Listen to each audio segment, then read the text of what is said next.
الله وبركاته. الحمد لله. الحمد لله رب العالمين.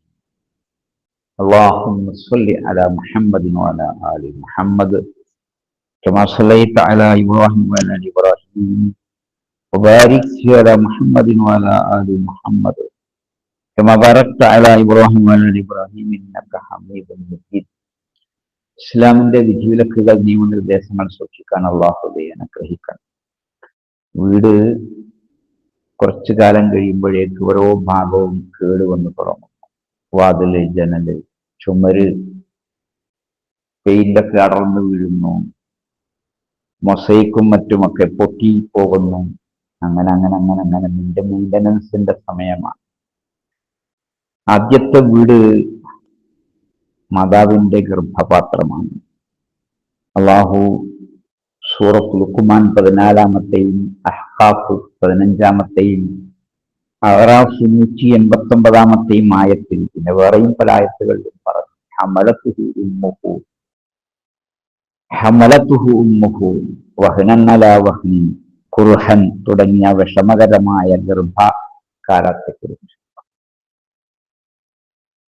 ഹുവല്ലദീ ഖലഖകും മിൻ നഫ്സിൻ വാഹിദ വജഅല മിൻഹാ സൗജഹാ ലിയസ്കുന ഇലൈഹാ ഫലമ്മാ തഗശ്ശാഹാ ഹമലത് ഹംലൻ ഖഫീഫൻ. ആ നേരിയ കനം കുറഞ്ഞ ഗർഭം പിന്നെ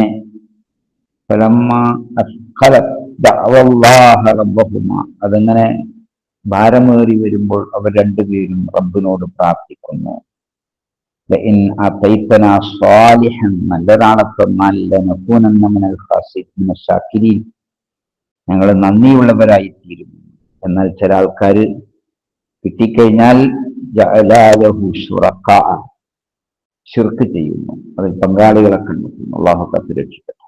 അപ്പോ ആദ്യത്തെ വീട്ടിലെ 10 മാസത്തെ ജീവിതം, അതിന്റെ ഫലമായി മാതാവിന്റെ വയറ്റിനുണ്ടാകുന്ന പ്രയാസങ്ങൾ, വയറുചാടുക, തൂങ്ങുക, വരവീഴുക, പലയാതി പ്രയാസങ്ങൾ, ശരീരത്തിലുണ്ടാകുന്ന മാറ്റങ്ങൾ, അത് വെച്ച് നോക്കുമ്പോൾ നമ്മുടെ വീടുകളുടെയൊക്കെ തകരാറ് വളരെ ലളിതമാണ്.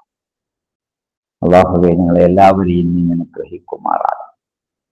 കൊച്ചു കുടിലുകൾ കെട്ടി താമസിച്ചിരുന്ന നബി സല്ലല്ലാഹു അലൈഹി വസല്ലമയുടെയും മുൻ നബിമാരുടെയും സഹാബിമാരുടെയും എല്ലാം ജീവിതം, നമ്മുടെ വീടുകളെക്കുറിച്ചുള്ള പരാതികൾ ഉയരുമ്പോൾ ആ പഴയ വീടുകളെ കുറിച്ച് നമുക്ക് ഓർക്കാം. അള്ളാഹുവെ അനുഗ്രഹിക്കണം. രോഗികൾക്കെല്ലാം അള്ളാഹുവെ ശിഫ നൽകണം. മരിച്ചുപോയ സത്യവിശ്വാസികൾക്ക് സ്വർഗം നൽകി അനുഗ്രഹിക്കണം. اللهم إنا نسألك الجنة ونعوذ بك من النار. اللهم إنا نسألك الجنة ونعوذ بك من النار. اللهم إنا نسألك الجنة ونعوذ بك من النار. ربنا آتنا في الدنيا حسنة وفي الآخرة حسنة وقنا عذاب النار. الحمد لله رب العالمين وصلى الله على خاتم الأنبياء والمرسلين. سبحانك اللهم وبحمدك أشهد أن لا إله إلا أنت أستغفرك وأتوب إليك. السلام عليكم ورحمة الله وبركاته.